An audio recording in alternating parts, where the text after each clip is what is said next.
Return of the Mac, watch my flow. You know that I'll be back. Here I go. All this and more on This Week in Retro. High-resolution color graphics. This land of high technology. The revolution in technology that made the information age possible. Those kids are not afraid of computers. Steamed hams, the graphic adventure, Rick rolls back around, not another retro joystick, and a 486 Apple Mac. All this and more on This Week in Retro. Up-to-date news for out-of-date tech. So a couple of things before we get started this week then, Chris. The first is we are probably going to have three faces next week because I've invited my friend Dave. Some will know him as Velociraptor Dave on other channels. And he's going to join us next week to, I don't know, just give a third voice to the show for 1 week only. And he hails from Scotland, so we can enjoy his Scottish lilt as he chats to us. And perhaps a slightly different perspective from, I know it's not far from where I'm based, but a slightly different part of the world. And we'll see how that goes down. And maybe, not every week, but maybe once in a while, we can invite people on just to get their opinions. How do you feel about that, Chris? That sounds exciting. Scotland, you say? Are we going to do subtitles for YouTube? No. He's got a nice Scottish accent. You know, one of those Scottish accents that they pay people lots of money to put on their phone system. You know, that nice, trustworthy sounding. I'm not saying you can trust a word he says, but a trustworthy sounding Scottish accent. Yeah. And also we had a lot of comments over on the subreddit in response to the Australian pricing question. We were talking about how much did magazines cost over there compared to over here. Of course, you were based in the UK when you did most of your magazine buying. So we got some opinions from real Australians, Chris, real Australians. Yes. And yes, we did. What did they have to say? Well, I'll jump into that. I've also done some digging of my own as well, because some of the collection that I've recollected, if you like, are from Australia. So I've actually found a couple of Australian receipts inside some of the things I've purchased. So first and foremost, one of the things we did talk about, and just to remind listeners, when I said last week, you basically double the pounds for the cost in Australia. That may have been misconstrued. I mean, you basically double the number of UK pounds to reach the Australian dollar value as an exchange rate, give or take, if that makes sense. So, you know, £1 is 2 Australian dollars generally over time. So Retro Gamer Magazine was one of the things you asked about last week, Neil. And I finally dug out the copy I meant to grab last week, because this particular one, which is 100 games to play before you die from 2018, this has both prices on it. So the UK value is just under £13, £12.99, and the Australian sticker on it says $24.95. So pretty much on par in terms of the cost for that. That's not the price of your regular monthly magazine, though, is it? Is that a special one-off? No, these are the specials, and like I think I did say last week as well. So this 100 games to play before you die was like an end of year special, I believe, for Retro Gamer. I find it really hard to actually find a normal regular issue, if you want to put it that way, on the shelves. It's not a magazine I personally subscribe to. Obviously, I could get it mail order, but if you walk into a shop and go looking for it, generally over here you'll find a special like that, rather than just the monthly issues, which is a bit of a shame.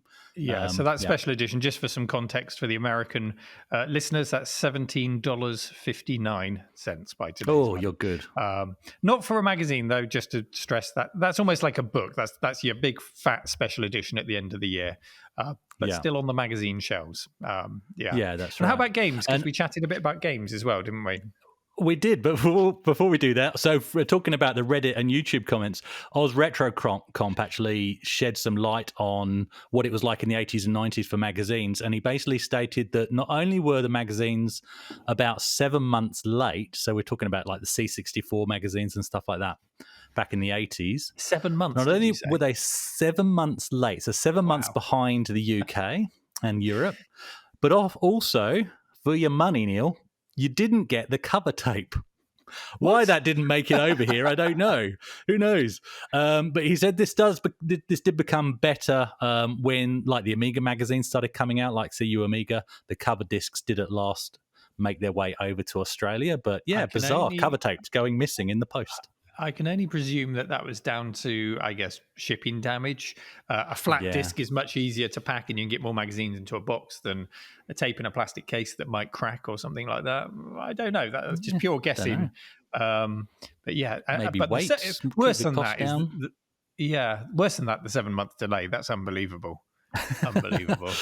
Actually, I didn't want. I won't say too much about it because a lot of these modern magazines, they are fan projects that are bigger than a fan project, but postage is still a problem for us in the modern day, unfortunately, with some of these magazines. But at least we have digital download as an option these days. So of course, they didn't have that back in the 80s and 90s, but it's something we still struggle with. So there we go. On to games then, Neil. Yeah. So I've got a box copy of Swiv that I picked up over here, and this has the original receipt right here. And so this was bought from a shop called Maya, which still exists. It's a department store. And this one was from the Fremantle branch, and it cost $59.95 in Australian dollars, so around £30 in 1991. So again, I reckon that's about on par with what I remember paying for games most of the time. Around £25-30 was what I was picking them up for. And the next one I've got here is Lotus Turbo Challenge, one of my all-time favourite games. So it was from 1990. I actually picked this one up off its original owner here in Perth, and the receipt was inside. And so this was bought from Bruning Headlam Computers in Perth, and the receipt says the game was $70, so that's around 25 quid. Hang on. The Swift was $60, which is 30 quid, but you're telling me $70 is 25 quid. Oh no, that's not right, is it? That's not right. You did your maths. My maths has gone totally awry. So that's 35, isn't it? It's more. We can safely say it's more. Yeah. I went down instead of up. Oh dear, we're going to keep that one in. That's fine. So about £35 then for about £35. And how does that sit with the UK prices? I reckon that's a bit, like I said, I remember paying about £25, so maybe a little bit more expensive, do you think, than what Amiga games were going for off the shelves back in the day? Yeah, I think so. Both the examples you've given are sort of big box, even though they're not big box by PC standards, by tape standards, they're big box premium games. So that's right. They would normally go for anything from £10 to about £25 over here, depending on the game. I would say. So that's not too bad. It's a slight premium, but it's not too bad. But interestingly, that last receipt, the buyer had also bought at the same time. There's another line item, and it's a joystick, and it just says Navigator. So I'm assuming it was a Conix Navigator. That was for $30, the joystick. I just want to know who would choose to play Lotus with a Conix Navigator, Neil. That wouldn't be my choice. Mouth the Navigator. That was a good joystick. Perfectly for a good driving joystick. Game. Come on. Anyway, so feedback. Oh, go on. Sorry. With Lotus, was it fired to accelerate or up to accelerate? I can't remember. You could choose. Choose. So the Navigator would have been fine with the trigger grip to accelerate. That's true. Left and right on the top. Yeah, that's true. You take that back, Chris. No. I ended up trying. No, we won't talk about joysticks, Neil. We won't talk about joysticks. Right. So anyway, feedback from some of the listeners and viewers. So Dante Ben chimed in and states that Street Fighter 2 for the Genesis / Mega Drive cost him $120, 120 Australian. So that's about 60 quid, unless my maths has gone as bad as it did just now. I think that's pretty up there. And he ends with a very fair point that you wouldn't pay that for a AAA game even today. I don't know. I think some people would. I think £60 for a day one premium launch title, launch day title. I think people might pay that, if not a little bit more. Over here, generally, you'd be looking at a special boxed edition, maybe with like a figurine or something, or maybe a metal case box day one, like you say. True, mind you, if you wanted the generic version, the generic, let's say PS4 blue case, generally they're $60. True, but what that price was, £60, we haven't accounted for inflation, so actually that would have been a hell of a lot more now. Yeah. Anyway, good chat. Should we get into our stories this week? I think we better. Let's do it. If I was to say steamed hams, Neil, what would spring to mind? Steamed hams. Ham? Chris, steamed. Perhaps a nice Christmas ham, spices, honey, a treacle glaze dripping off the side. I can see you smacking your lips at the thought of it. Right, so it's not just me then, Neil. It is kind of not ironic that I chose to cover this story, actually, as the apparently famous, in inverted commas, Simpsons steamed ham scene didn't ring any bells with me until I rewatched it to research this story. It kind of goes back to what we were saying the other week, Neil, about retention of TV shows these days. Oh, but yes. anyway, so this story was shared by Reddit user OzRetroComp, and I'm pretty sure that's a YouTube channel, Neil. Anyway, it's all about this scene from The Simpsons that has been turned into a point-and-click adventure game. He kindly linked us to the story on GameSpot by Eddie McCook. How do you pronounce that one? Do you want to give it a go, Neil? Eddie McCook. Let's go with that. Okay. Yeah. Which has full details on this very nice looking, retro looking conversion of the scene from The Simpsons, which is from season 7, episode 21. And the game has been made by Game Jolt user Neo Dement and has taken this famous and apparently memorable scene and turned it into a point and click adventure.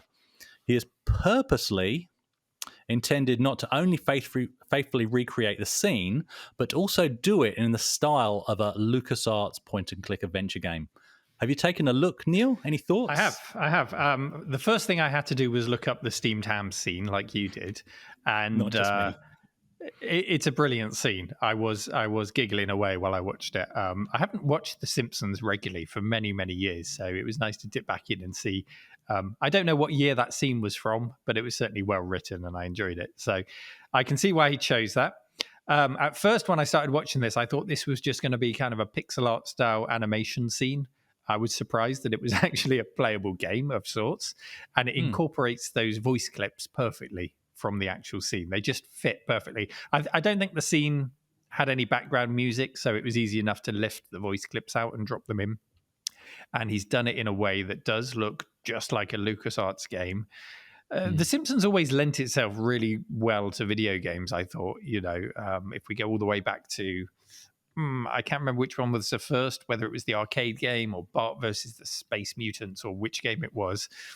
But the art style just lends itself really well to video games. And sometimes they tried to push it too far. So there was the Simpsons game, which was a point-and-click adventure game, but it was from a first-person view, and that was Virtual Springfield.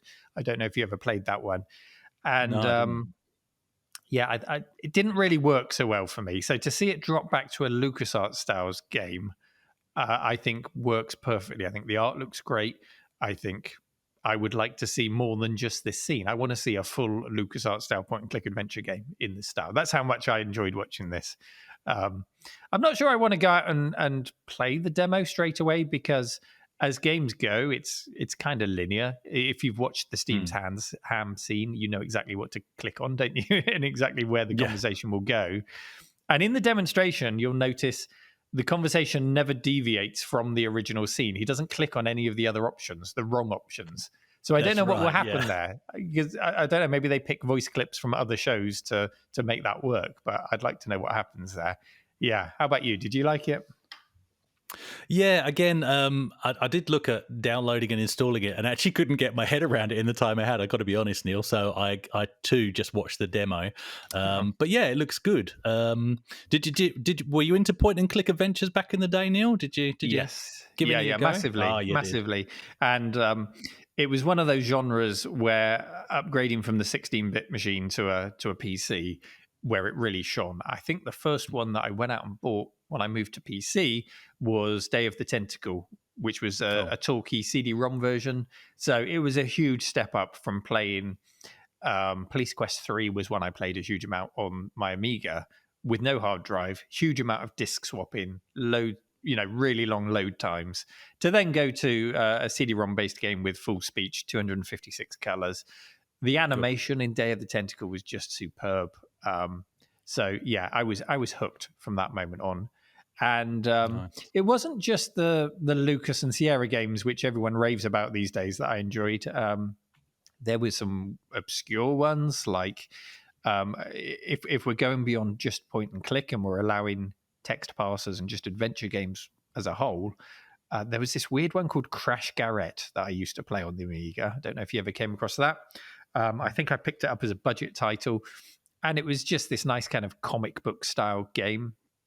I never completed it, and looking back on reviews now, a lot of people say it's so bugged to hell that it's impossible to complete the English version. You have to play the French version to complete it. But I never got far enough in the game to really figure that out. So, but it was one I used to enjoy playing. And another one which I really loved was Heart of China by Dynamics. I don't know if you ever played that one. It was on the Amiga and PC. Dynamics also made flight sims. So there was this kind of there were I think there were 2 sections in it which were 3D, which were obviously lifted from their flight sim engines. So you played this really beautifully illustrated adventure game, and then you jump into a tank for one scene and have to drive that down a valley and shoot other tanks. So there were some really nice action parts in it. Yeah, check it out. Heart of China is well worth looking out for. I could go on, but let's hear some of your examples, Chris, if you were into the genre. Well, yeah, again, rather ironic that I picked this story, but I did think it was an interesting story because I wasn't actually big into point-and-click adventures back in the day. And it's an odd one. I don't know why I passed them over, because I was into text adventures, like Sphinx Adventure on the Acorn Electron. And I even recall there was a magazine tape, a cover tape that came with a magazine, one of the Spectrum magazines back in the day, that came with a text adventure. And hopefully somebody can remember the name for me. But the entire premise was you were sitting in the bathroom and you had to escape. And that was the entire game. Wow. Lots of look commands and yeah, pretty much. Yeah. So, and then from there, I don't know, I just, once I started looking at point and click adventure games, and a lot of them would also incorporate the text along the bottom, I just wanted to jump into, full action games at that point. They really didn't interest me. So can't say why. But yeah, so I'm now rediscovering them because obviously there's a lot of classic games that I think you just simply have to play. And of course, some of them are already loaded on the A1200 that I bought, and obviously I've also got some of them as downloads from GOG. So I'm playing about at the moment with Lure of the Temptress and Elvira. No particular reason why I chose those 2, Neil. I streamed Elvira recently, and I even with a walkthrough, I gave up on it because as a segment, it was just pure grind. You just have to collect all these regents, and it takes forever. And you're constantly being attacked by skeleton guards. And it just ruined the game for me because it was a game that I've always held in really high regard and loved. And then I never got that far in the game originally. So to find it had this grind element, I really didn't like it. I'll give you another one to avoid, and that's Codename Iceman, which I played recently. That's a Sierra game. It was made by the same programmer that made the Police Quest series. But in that first Police Quest, he had the assistance of Al Lowe of Leisure Suit Larry fame. So he kind of pulled him back because he made this adventure game originally that was just pure police procedure. That it was devoid of all fun whatsoever. It was just procedure. And then he went on to make Codename Iceman without Al Lowe to rein him back. And it is just pure submarine driving procedure. It is an adventure game devoid of all fun. And we played it on Twitch and we ground through to the end of it just to say we beat this thing. But yeah, Codename Iceman, not fun at all. Yeah. No, so I mean, going back to this Simpsons, even though it's not my genre of choice, as always with these fan projects, Neil, whether it's our thing or not, it doesn't matter. There's no denying the effort that's gone into a project like this. So here's hoping the Copyright Fun Police actually reward Neo Dement rather than issue a takedown notice, or all that work will go up in smoke. I see what you did there. You see what I did there? Our next story comes to our subreddit via a link posted. In fact, I posted this one. I took hosting rights here. I posted a link via Indie Retro News where I first read about it. And then my link that I posted on our subreddit promptly vanished and was marked as spam. So thank you, Reddit, for accusing me of spamming our own subreddit.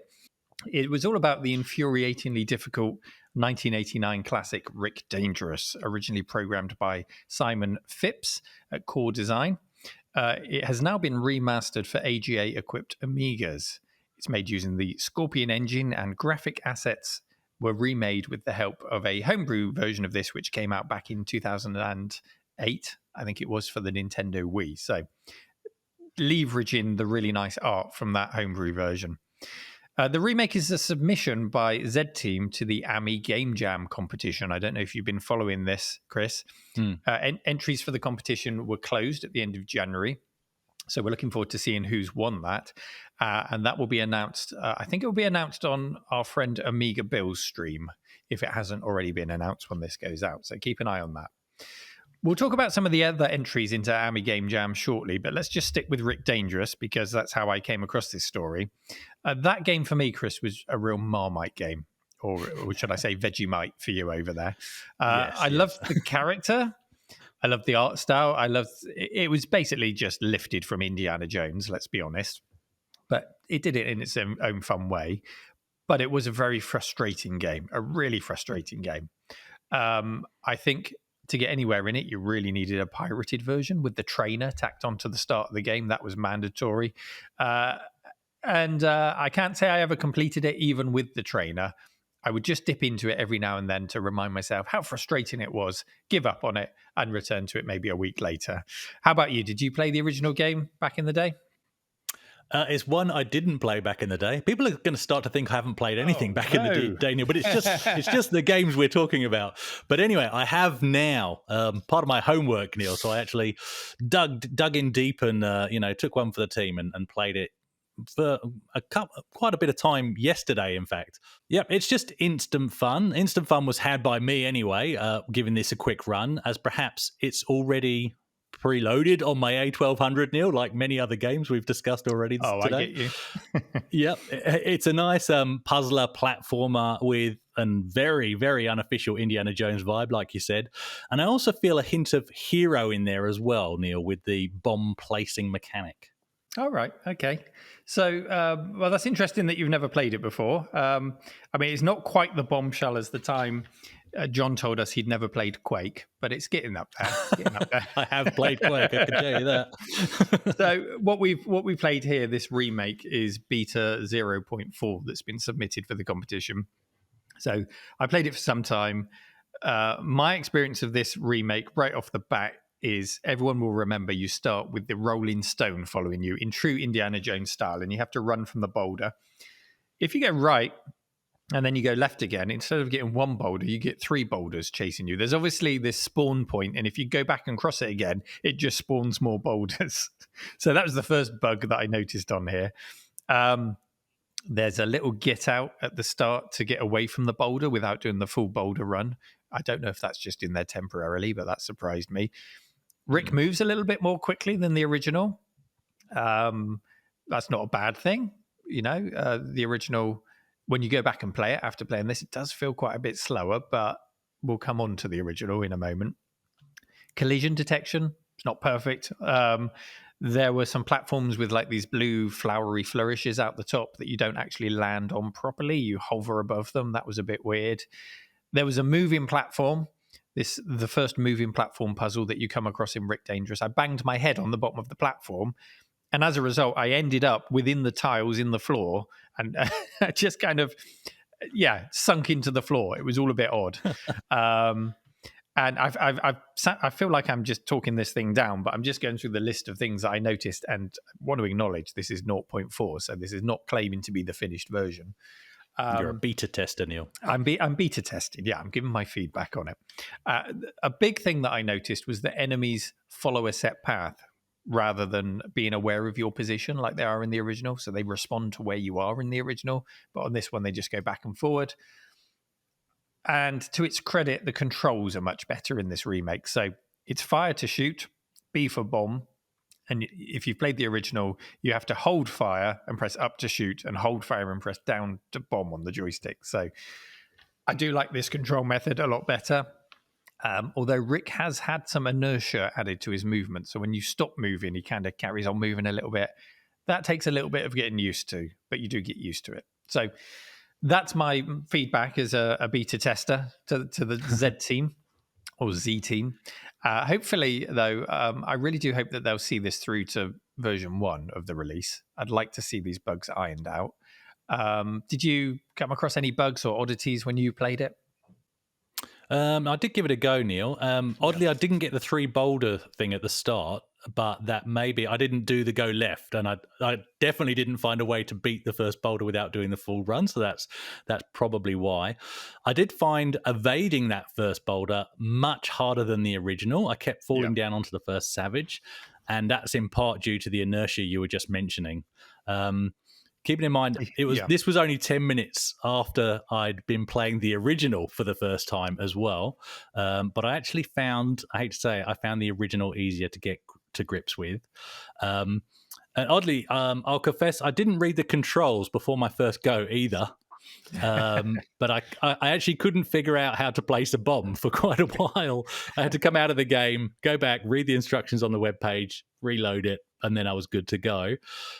Whereas in the original, I found the controls a lot more intuitive. Not so much the push up to shoot, that is a bit bizarre, but the pull down with fire to drop a bomb, again, probably because of the similarity I find to Hero, that just made sense to me. So perhaps if they do go to a version 1, they could include a classics control as an option. That would fix that. I'm going to have to keep playing the 2 side by side, Neil. I mean, both are instant fun and frustration, which is a good thing about all games, I'm sure. But after about an hour or so, I did find I was gravitating back towards the original. Visually, though, the remake really pops, in my opinion. It just really lifts the look of the game. And I don't know about you, but I found that with the updated graphics, I kind of got a hint of Gods in there as well, just with the graphics style. And that's what excites me about projects like this, mainly because I'm still keen to see games that highlight the point of difference for the A1200 and the AGA chipset. Pickings were slim back in the day, Neil, let's be honest. So a game that allows a direct comparison and really shows off what the chipset can do is, well, it's 30 years too late, I know, but it's still a good thing in my book. Are there any other games on the horizon, Neil? Yeah, I couldn't agree more with you about the AGA side of things. The more we can see of it being used, the better. The trick, by the way, to the boulder on the remake is when you fall down the first hole, just go to the right and the boulder will fall to the left and carry on without you, and then it will land on the savage. It wasn't on the original. It's just made it easier for these, lightweight modern gamers. I think that's why it's there. So, more games on the horizon. Looking at the Amiga or Amijam entries as a whole, there are 18 submissions.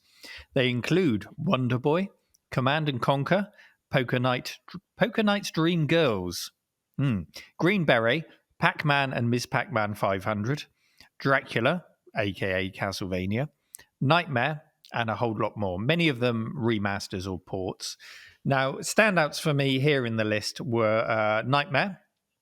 This was an MSX game originally, and Hoffman has ported it over to the Amiga hot on the heels of his previous port, which was Metal Gear, which he did, another MSX port. So he's obviously really focused in on that assembly conversion that he does from the Z80 on the MSX over to the X68000. He's mastered it and he's knocking out ports left, right, and center. So another great port by him. And that is a complete port of the game rather than a beta entry. So huge kudos for him for doing that. This isn't, a 0.4. You can play this thing from start to finish and really enjoy it with the added touch of Hoffman music remixes on top, which he always does so well. Now, Dracula, I found to be a really interesting one in the entries because this will tap into what you were just saying. This is a port of the sharp X68000 version of the game. And to me, an AGA Amiga feels very much like the X68000. I think the two are very closely aligned machines, hardware-wise. Yes, it took the Amigas many years longer to reach that standard, but it got just about there with the AGA chipset. So I think there's probably a wealth of ports waiting to be had from the 68,000 over to the 1200. I was chatting to Dave, who'll be with us next week, earlier today, and he suggested that the RPG library on the X68000, because that was a big genre over in Japan, there are probably a lot of really great games that can make full use of the AGA colors and everything else that have probably never been translated to English. So it'd be really nice to get some translations as well as quality games that will use AGA. It'd be nice to see some of those. A lot of the entries in this thing are using the Scorpion engine as their base starting point, including Green Beret, Dracula, Rick Dangerous, and Wonder Boy. We've talked about Scorpion before, and I think what we're seeing in these versions of the games is that it highlights the excellence of using Scorpion. It gives you the ability to rapidly prototype games and, put pretty fast moving games together very quickly. But the top of the tree is always going to be a game written from the ground up in assembly language. These are still hardware platforms with limitations. You've still got to work within those limitations.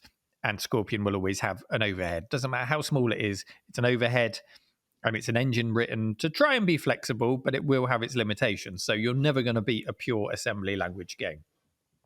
And I think that's why Nightmare really stands out for me, because Hoffman has painstakingly, line by line, inspected and converted that Z80 assembly code over to 68,000.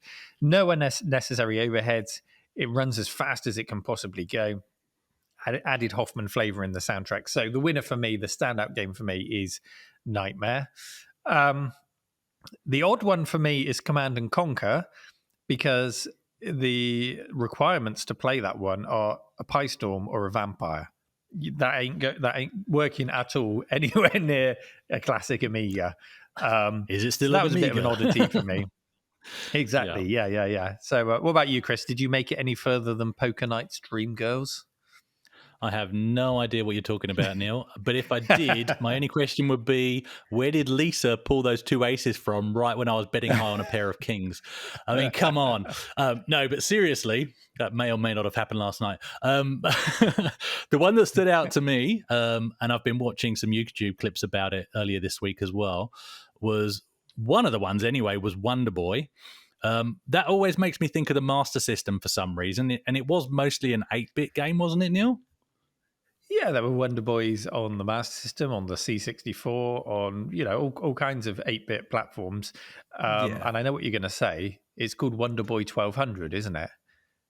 So actually, I didn't spot that in the title, but yeah. I think it's called Wonder Boy we're taking an 1200, 8-bit game and porting it to a 32-bit system to prove that it can. I don't know. It's again, I'm not a developer, so kudos to the work that goes into these things. But yeah, it's an interesting pick anyway. But the one that I'm actually quite excited about is actually Green Beret, because that's one that I had from day one with my Spectrum Plus 3, because it came on the Chartbusters disc. So very much enjoyed playing that. And as everybody says about Green Beret, it's an exceptionally hard game. So I'm actually quite looking forward to an Amiga port. That would be awesome. That would be rush and attack to our American friends, wouldn't it, Green Beret? Again, I think, correct me if I'm wrong, but I think that was listed as an Amiga 1200 requirement as well. And I think this all comes back to the Scorpion engine again. If they're adding more colourful sprites and things like that, then great. Like you say, it's nice to see the AGA chipset used. If it just needs a 1200 because of the overheads, I don't know. It's always nice to see people squeeze and get it down to the lowest common denominator, which is, of course, the Amiga 500. So I always like to see those ones. Anyway, some really admirable attempts. It's nice to see the scene so alive and active. And, I'm looking forward to seeing what people do next. And maybe, if we're lucky, they'll tap into some more of those X68000 games like Dracula. And we'll see even more AGA games that do actually need AGA to get the most out of them. And we can enjoy the Amiga 1200 platform proper. Here's hoping. I'm sorry, Neil. I'm so sorry. It's another joystick story. No, not another one. Joysticks are really becoming the new minis on this show, aren't they? Another joystick story every week. And I might actually have a joystick story of my own as well to throw into the ring. So let's start with yours. What have you got for us, Chris? Well, actually, before we do cover the story, you want more of an international view, right? Even though you keep forgetting that I'm English. But have you heard of the Battlestation 2, Neil? I haven't, no. And if you want me to guess at what it is, what springs to mind would be one of those big 2 joystick mech warrior style controllers. Am I anywhere close with that? Oh, you're getting close. Basically, the Battlestation 2 is an Australian-made two-player fight-style arcade stick by a company called Multicoin Australia. And actually, thanks to one of my friends here from the Perth Amiga Users Group, Shane, I've got his right here with me. So I will describe it for the listeners, but for those on YouTube, a massive piece of kit. Full metal construction. That's metal, Neil. This thing is crazy. It really deserves its name. I swear you could take this thing into a war zone and it could come out unharmed. It's obviously a multi-system. Oh, yes, on the back, you've got a heap of ports that are duplicated for Joystick 1 and Joystick 2. And originally it would have come with a heap of connectors because this thing is compatible with, wait for it, the NES, the Master System, the SNES, the Mega Drive, the Amiga or Commodore 64, and Atari, which of course also means things like a Spectrum via a Kempston joystick interface. But of course, the Australians didn't think that was worth putting on the box. Some stats, because I wasn't sure if I was going to have one here in the flesh, but this thing is huge. It weighs in at just under 5 kilos. And it's about half a meter wide. And it actually comes with, because of its size and weight, it comes with this massive carry bag to actually lug it around in. So it looks like the sort of thing, if you're listening on the podcast, that you would carry a rocket launcher around in. That's exactly what I was going to say. It looks like a shoulder-mounted rocket launcher. Yeah. It's an amazing piece of kit. So anyway, its year of release was 1993 in the USA, where I don't think it really took off, funnily enough. So we think it was either 93 or maybe a year or two before that in Australia, its original release. And yeah, it's often shows up. This particular one shows up at the Perth Amiga users groups quite regularly because Shane brings it around, and it's usually plugged into a CD32 playing Chaos Engine. I think it's absolutely stunning. The original price back in '93, we think, was around $200 to $300. So this is for a joystick, Neil. That would have been a lot of money, and about between 100 and 150 pounds. Again, check my maths. But that kind of money over here in Australia, Neil, what I'm pretty sure you could have bought a house for that. Probably. Yeah, it's an impressive bit of kit. That thing is huge. That thing is solid. Until I saw that, the top of the tree, if I wanted to play arcade games with an arcade stick at home, would have been something like, do you remember there was one for the Mega Drive? Was it the Mega Stick or something like that with 6 buttons? Yeah. You know, it was plastic. It wasn't made out of metal like that. That looks like it's been lifted out of a very expensive arcade machine and would last forever. And indeed it has done, because you sat there with it now in 2022 with the carry case as well. And it looks as good as new to me. Hopefully while you've been talking about it, hopefully after the show, we can get some close-up shots for Duncan to just kind of overlay so people can see it really nicely.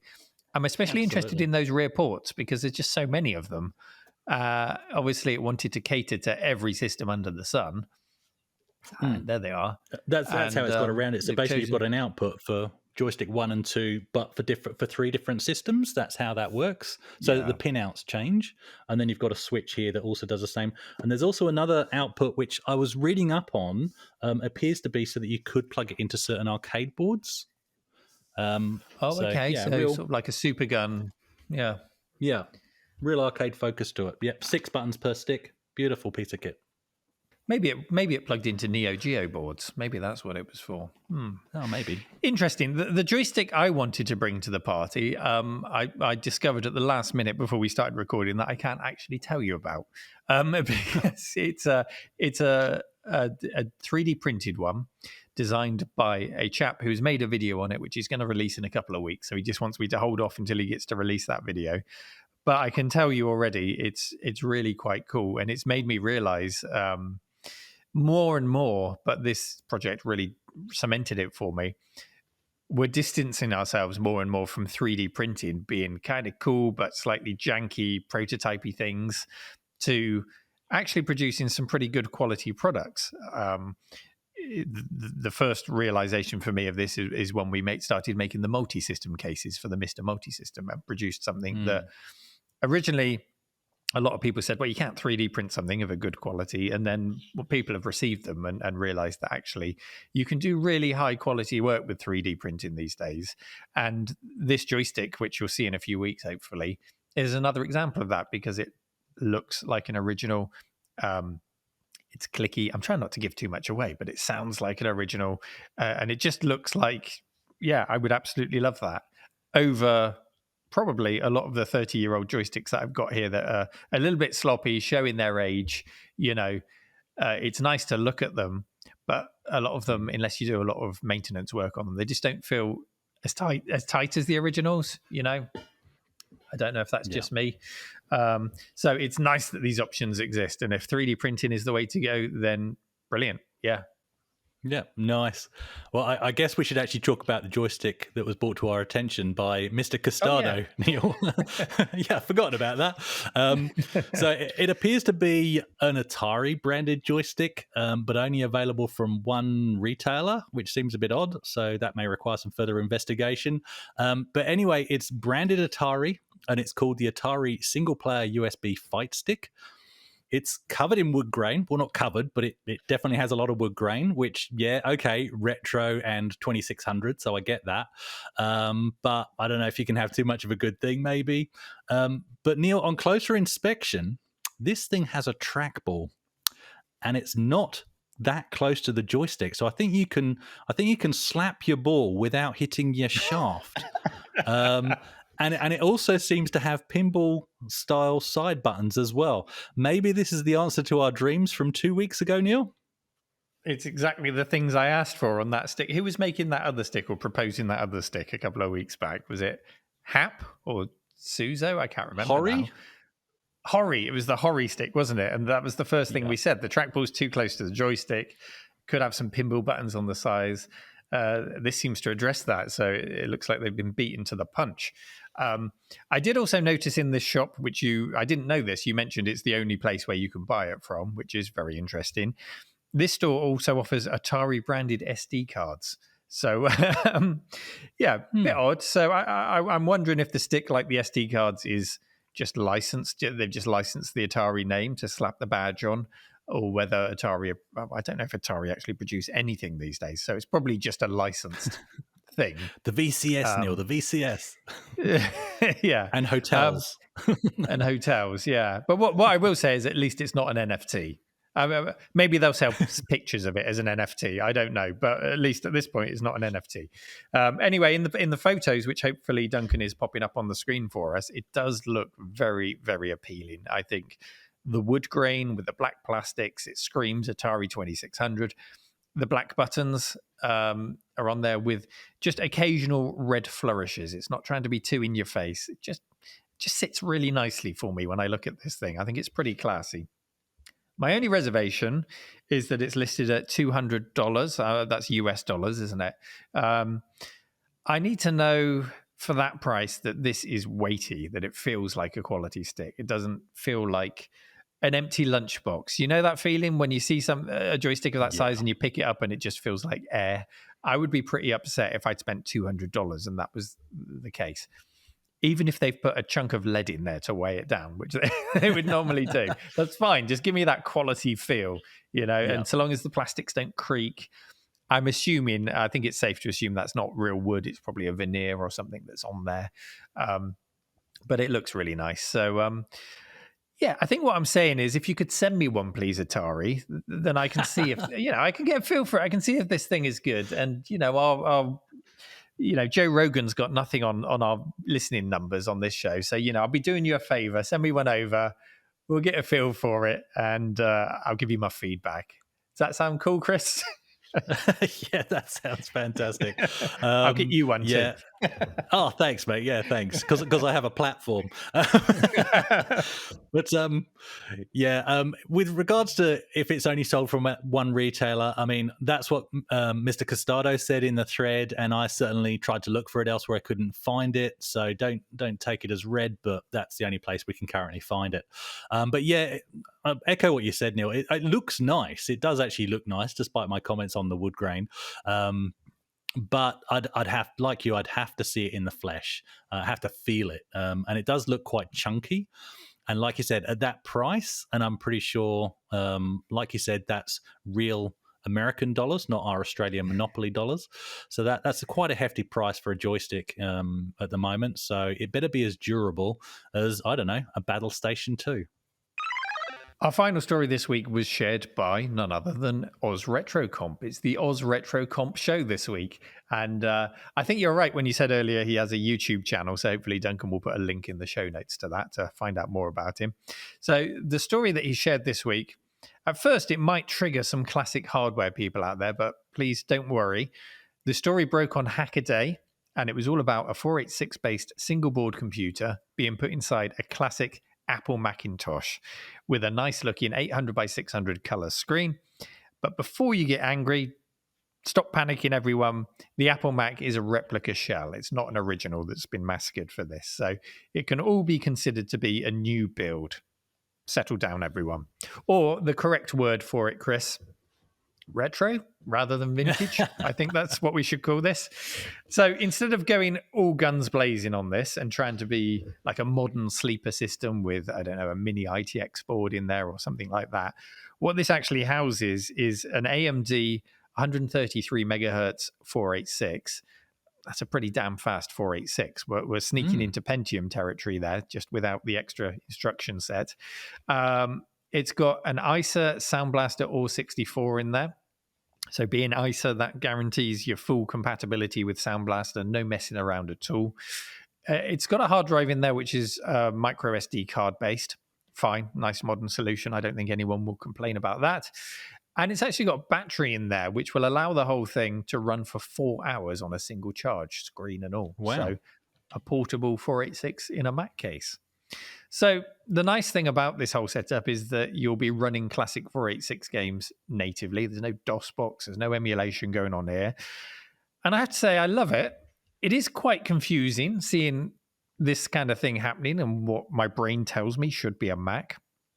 But if you want to create this kind of form factor for a 486, and remember, I think the classic Mac had a little handle tucked away on the top, didn't it? Or at least somewhere where you can slide your hand and pick it up and just walk off with it.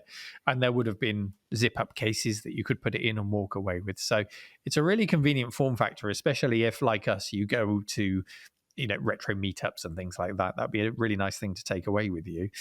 And if you wanted to make an all-in-one PC like this, they did exist, but from this era, they were really few and far between. So I don't know what you would use as a donor cell if you wanted to make a 486 in this kind of form factor.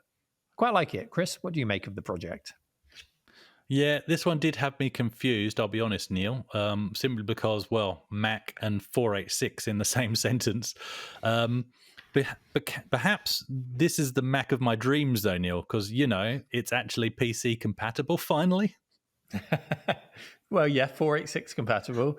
I guess, yeah, you would have had to wait for Apple to switch to Intel to be able to run. There would have been emulators, but to get a good performance, you would have had to switch to that for, I don't know, DOSBox or whatever you wanted to run. But the whole project did get me thinking a lot. And it got me thinking too, is there such a thing as a modern-ish single board 68K based computer that could fit in there? Because it would be nice. I think the icing on the cake would be to run this as an actual native Macintosh of sorts. The closest I could get, and I know these aren't 68K, but you could go down the Raspberry Pi route. You could, of course, put a Mister in there for an FPGA solution. That would be just fine. Not the cheapest option, but you could run a Macintosh core in there. You might be able to squeeze an early PowerPC based Mac Mini in there. Was my next thought. So I went off and did a quick search, and sure enough, a few people have pulled that off. They've taken the Mac Mini before it switched to Intel and squeezed it in there. But honestly, I've not been able to come up with something better that's a native 68K based system to put in a classic Mac than the Macintosh SE30 model, which came out in 1989. That model was a Mac. It was a Mac on steroids, basically. It had a 68030 CPU in that little package. It was all in one. It was just a perfect Macintosh, the top of the tree for that line for me, I think. So, yeah, I would stick with a Macintosh SE30 in a Macintosh. How about you, Chris? Can you think of anything better to put in a Macintosh shell? What would you do with it? In a Macintosh shell? Yes, Neil, petrol and a match. Bad man. The things you're getting to know about me over the weeks, Neil, I'll tell you. I have, how do I say this, an aversion to Macs, to all things Apple. You're going to be cancelled. Look, I'll explain. Please don't unsubscribe. It all stems back to the roles I held in the 90s at the start of my career, actually, where the compatibility issues really did make collaboration between the systems a nightmare when forced upon you. And I know times have changed, but those wounds, Neil, those wounds run deep. So yes, burn it with fire. But I guess this one in question has been redeemed because it's a PC, so that's fine. It reminds me a little bit of the not this shape, obviously, not this exact one, but the ill-fated EPC that copied the iMacs of the day. A fancy case with an actual usable machine inside. It was a nice welcome change. I'll let myself out, Neil. Yeah, we did have all-in-one PCs. I'm not saying we didn't, but they came. Most of them came in that post CD-ROM era, didn't they? So, and some of them inspired by the iMac, of course. But we had the likes of Packard Bell and Compaq making these all-in-ones. Back in the CRT era as well, obviously it got a lot easier when flat panels became the norm, but they did exist. And I never really got on board with them because I was always one of those people that just said, well, if the monitor goes, I've got to replace the whole thing if it's not under warranty. And that always worried me. And it always does when I look at anything like that. There's, I've been looking recently, there's a PlayStation 2 you can get that's built into a television, a Sony television. It looks like a fun thing. But again, I just think, well, if the TV goes, that becomes useless. Yeah. but also they seem to hold a premium as well because they're considered to be quite collectible, probably because once something goes pop, people throw the whole thing out, so there's not much, not many of them left. Anyway, I'm going way off track here, so back to this project in particular. Maybe thinking about it, just putting a little 486 in there is the best way to go. The little Apple sticker annoys me. I think that's what needs to change. That's the finishing touch. Just put an AMD sticker over the Apple and we're done. I'll be fine with it. It just confuses my brain too much to see the Apple. Chris, I've been covering the Apple IIe recently on RMC Retro, and Mark and I, who have been fixing it up, we've been talking a lot about how we really didn't see many of them in the UK. They were available. They were officially on sale, but we just didn't see many Apple IIs. And later, when everything moved on up to the Macintosh, we did see a few more around. Like you, when I worked in IT, I would always find a Macintosh hiding away in the corner, somewhere in a company that I was supporting, usually the graphic designer. It's not a made-up fallacy that creative people liked Apple Macs back in the day and continue to do so in the modern day. And for good reason back then, especially because, Adobe Photoshop and Premiere and Illustrator, or if you were doing desktop publishing, Quark Express and all of these kinds of programs, they really did work well on a Mac, and the displays were just gorgeous. And there was good reason if you were creative to use it back then. So I, like you, supported them, often begrudgingly, as I tried to get them to connect to a Windows-based network, to connect to shares, to not forget its credentials, to reconnect to the shares automatically when it booted up. All of that pain. We worked through it. And then basically we reached that point, didn't we, where there were fewer and fewer advantages to be had by using a Macintosh over a PC when they switched to Intel, when parity was found on those Adobe products in particular. I'm not going to start trash talking Macs because there's still good reason to own them, especially with the new what's the new chip that they've put in the modern Macs now? Is it the M1? The M1. That's the Acorn chip. Oh no, sorry, it's not an Acorn chip, is it? It's putting out some really interesting performance figures. So, it continues to be a worthy choice. And that actually will break the parity with x64 and, x86 when they move to Intel. And we'll see where that takes things next.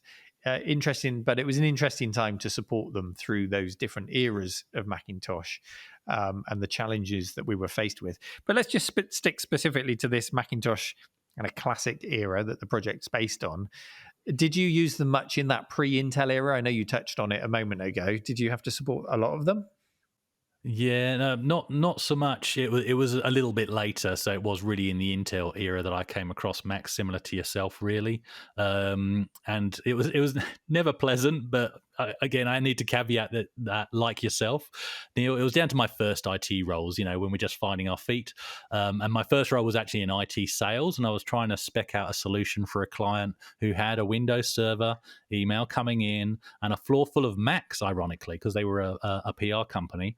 And they were refusing to talk to Exchange. Or no, I think we had to spec out Exchange and the server solution for them, but they didn't have enough money to put in place what we needed to actually make it work with Macs and PCs, because they were just starting to get some PCs in. Because funnily enough, they were actually starting to do reviews for computer games, and Duke Nukem 3D was one of them. So, and then my second role, which was an IT admin for an office with 100 Windows 95 PCs. So I was happy as Larry there. 2 NT servers, 1 Exchange server, and a design studio with about 10 Macs. Mostly were actually clones, though. They were the UMax clones. So I think they were PowerPC towers. But they just, like you just said, they seem to exist in their own little world. Yes, they were on the network, but they required their own special share drive on the NT server. And Exchange, when I first came in, my then boss hadn't managed in all his time there, been able to get them to see Exchange properly. And I just walked in, and because I didn't know what I was doing with the Macs, this is the irony, he'd set it to TCP/IP, which was correct. We had an Ethernet network. And I thought, well, let's try the alternative. And I changed it back to Apple Talk, and it worked instantly. I still don't know to this day why that worked. He was stunned, and that was literally within my first week, and he knew I'd never touched Macs. But anyway. So how did that work with Exchange for you then? Was there a native Outlook client for the Macs back then, or did you have to switch them all to kind of POP3 or IMAP to pull the email in? Can you remember? No, I can't remember the detail. I remember POP3 was in there somewhere, but no, there was an Outlook client. There was definitely an Outlook client because they had Office on them. But yeah, predominantly it was all, like you said, it was the Adobe suite. But it was, so for me, it really was in that cusp. And I was sort of one of those slowly, nudging away and proving the point that the PCs that were emerging could run the same software, and depending on what money you spent, could run it just as well. And then all the compatibility issues actually disappeared. But yeah, they were interesting times. But I will say, before everybody in America unsubscribes, when the G4s came out, Neil, that beautiful case design, and being in IT support, I mean, the Macs really didn't need that much support, although we did have a couple of viruses sneak in for them. But if you needed to do anything inside the machine, once the G4s came out and you just had that little ring pull, you just pulled the whole side of the case down, the entire motherboard was there. I always acknowledge good design, Neil, and that's what Macs actually have in spades. So anyway, moving on. They do. And I'll put a video out soon because I've been moving my whole storeroom. It doesn't sound like a very interesting video. Neil moves a storeroom, but I'm going to make the video anyway. And as I was moving it, I realized just how many Macs I had from that G4, G5 era. And even though some of them I've never turned on, I just can't bring myself to sell them on or get rid of them because they just look so beautiful, especially that big silver tower case, that big metal case. Oh, lovely looking machines. Anyway, let's get back to this project, the Mac Classic that's been converted. Do check out the links in the show notes. Also, Chris, I'm really pleased that you touched a little bit on your history of IT support, because I think we've probably got some good war stories to share. It sounds like we were working in the same era. So we'll have to have a chat about some of those on future shows. But for this story in particular, check out the show notes, and please think long and hard before you start taking Dremels to your own vintage hardware. There are other options out there like this reproduction case. And if you've come across any projects like this that were done particularly well, do share them with us, because we'd like to see them, and maybe we'll have a chat about them on the show. On now to last week's community question of the week, which was, is there a game from back in the day that you were utterly obsessed with? Did you lock yourself away to play it? And did you come to a realization that you had to go cold turkey and wean yourself off of it? If so, how did you manage that? We've had some really good answers this week. We'll go through the top three. Chris, do you want to start us off with the first answer? Yep, so the first one's from Marky Perry. My best friend in primary school told me one fateful day, have you seen this? Enter Gauntlet. The Gauntlet arcade machine ate hundreds and hundreds and hundreds of my hard-earned preteen dollars. It was ridiculous. And all you got for that money was the inevitable dread and depression as that cruel countdown timer started counting down. Dun, dun, dun, dun, dun, dun. I hope I've done that noise right. I started arguing to myself that it would be much cheaper for me to save up for an Amiga and play that game on the Amiga. Yes, good man. That's what you should have done. It's funny, isn't it? Big fan of Gauntlet, Neil? Big fan of Gauntlet. But we were just talking last week about Fortnite and about how they've put these kind of fruit machine and gambling type addictive things into modern games. But actually, you only have to look at Gauntlet as an example of a really old school game that was designed to take all of your money. And it did it with a simple mechanism of your health constantly going down. I know there was food to pick up if your friend, the wizard, didn't shoot it. But on the whole, it was constantly ticking down.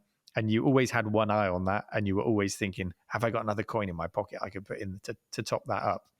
And it was thankless. It was a thankless game that took all of your money. So yes, it would have been better to save up your money and bought an Amiga or an Atari ST or a Commodore 64 or pretty much any computer, because you could buy Gauntlet on everything, right?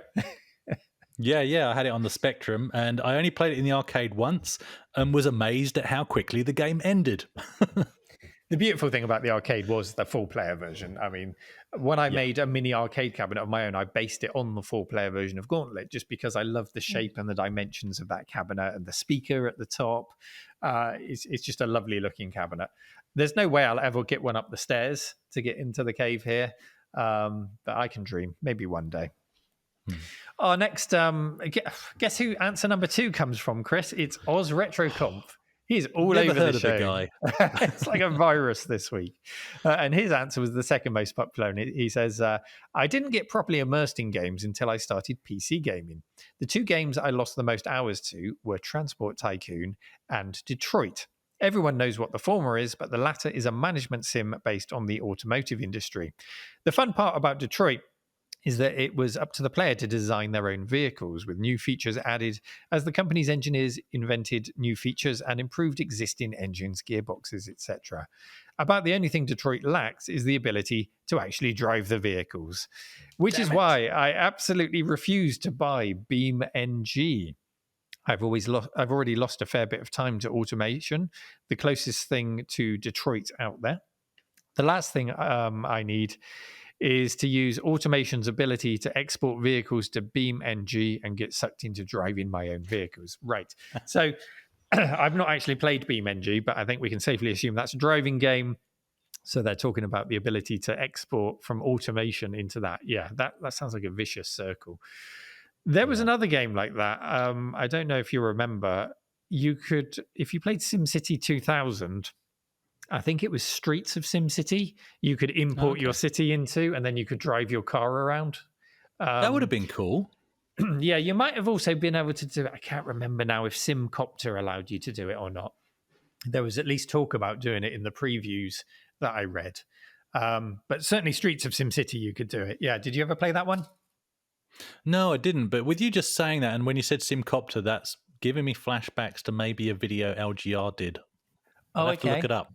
Yeah, I'm sure there was one where he designed a city and then flew a helicopter around it. Maybe it was those. Yeah. On these games in particular, though, Transport Tycoon, yes, I'm a huge fan of that game. There's a thing called Open Transport Tycoon Deluxe, which is an open source version of the game you can play on modern machines. It plays as well as it ever did, and I don't think the game was ever bettered than Transport Tycoon Deluxe. There were sort of official sequels to it. They weren't called Transport Tycoon. I can't remember what they were called now, the big sequel to it. But that was the peak for me, Transport Tycoon. So that's worth trying. Detroit, I always remember the reviews. I never played it. So maybe I need to go back and try that one. And our third and final answer. Would you like to read that one, Chris? Yep, no worries. So Tricky VFR 800 said this. So Microprose Grand Prix, oh yes, on the A500. whilst it would be wholly wrong to suggest the game is fully responsible for me failing my A-levels, its presence during those crucial months leading up to my exams was certainly a factor in my academic underperformance. Oh, I can so relate. Even though it's crude by modern day standards, I think it stands a test of time as one of the best recreations of any sport. And while middle-aged me would never admit it publicly, I don't regret any of the time I spent with it or the subsequent effect it had on my further education prospects. It all turned out okay in the end. Oh, Neil, you jump in, but seriously, I could have written this, to be honest. I could have written this. The only thing he hasn't mentioned in there is the hot seat option, which was big with me and my friends. I would get as many friends over to my house as possible. We'd all choose a driver. You'd set the race length to, a good length. It was going to last half an hour to an hour. And then what the game would do is it would split up the race. So you would get so many laps each in your car, and then it would switch to the other player. So it was multiplayer with the computer driving your car when you weren't sat in there. And that was just a brilliant, brilliant multiplayer experience, because it gave you the chance to not only have you go at racing against each other, but not really against each other. You could also then kind of, when you weren't racing, you just sort of muck about with your mates, You just fool around. You try and put off the guy that was driving, and then it was your turn to race. And they'd all go, no, don't smash me off the course when it's your go. But you'd always be tempted, yeah. How about you? Did you have similar experiences? I did, in terms of being completely distracted on the lead up to my GCSEs and A-levels. Big fan of Microprose Grand Prix. I don't know a single Amiga user that isn't. But do you know what? Oddly, you're really selling that multiplayer to me, because I never did that. I remember looking at it and thinking, oh, there's no link up. Because me and one of my best friends, Steve, we just play link up, stunt car racer, F-16 combat pilot, all of that kind of stuff. So I never really tried that hot seat mode. We really didn't bother with it. So that's going to have to be rectified. Absolutely. Well, if you wanted, you could put a player, I think, in every single driver in the race. So that's amazing. If you set this up at one of your future meets, you could just have one computer in the corner, get everyone to sign up as a driver, and throughout the day, everyone can have their go. Yeah. That's a good idea. Some people will never get to drive because they'll have been smashed off the track by the previous person before they've even had one go on it. But maybe make them all invincible or something. Yeah, but no, a Grand Prix. I mean, I spent lots of time. I would instantly turn off all the assists, and even today, I would jibe people on YouTube if I see they're using assists when they're demoing this game. But I would, if there was a Grand Prix on the telly on the Sunday, then I would pick the same track, and then I would try and race the full race at the same time as the actual race was going on. That's how I enjoyed this game, until I realized that actually I wasn't that good at it, and let's just load Monza and just go as fast as we can, because it's a nice fast track with sweeping corners. So it remains my favorite track, and a track that doesn't matter what game I load, even on the PS4 or whatever, I will load Monza, and what I learnt from Microprose Grand Prix is still there in terms of where the layout of the track is. It's quite amazing. A racing driver for life. Great answers, everyone. Thank you so much for contributing. Chris, would you like to read out our question of the week for next week? What are people going to be asked? Yeah, well, going back to our story really about the Simpsons point-and-click adventure game, we'd like to know, what was your favourite adventure game? And that could be anything. That could be a point-and-click adventure game, or a text adventure, maybe a dungeon crawler, or a Zelda-style game, whatever. What did you love about it? Did it whisk you away to a magical land? Did it totally immerse you? Tell us about it. Excellent. I'm looking forward to the answers coming in for that. As always, head over to our subreddit, reddit.com/r/thisweekinretro, and look for the pinned question to comment on that. And also, please do submit any news stories that you come across that you'd like us to discuss on the show. The more stories you can get into the subreddit, the more options we have and the more we have to chat about. So please do contribute over there. And as always, thank you for listening. Take care, everyone. Thanks, guys. This Week in Retro was presented by Neil Thomas from RMC The Cave and Chris Winter from 005 Agima. It was produced by me, Duncan Stiles. The podcast version of the show is available through your favourite podcaster, including Apple Podcast and Spotify. And the video version is available on the This Week in Retro YouTube channel. Join our community subreddit at r/thisweekinretro to suggest and vote on the stories we cover on the show. If you watch This Week in Retro on YouTube, please give us a like and subscribe to help us reach new viewers. If you enjoy our show and would like to support it, then please check out the link to our Patreon page in the show notes or description. Thank you for listening, and we'll see you next time for more up-to-date news for out-of-date tech.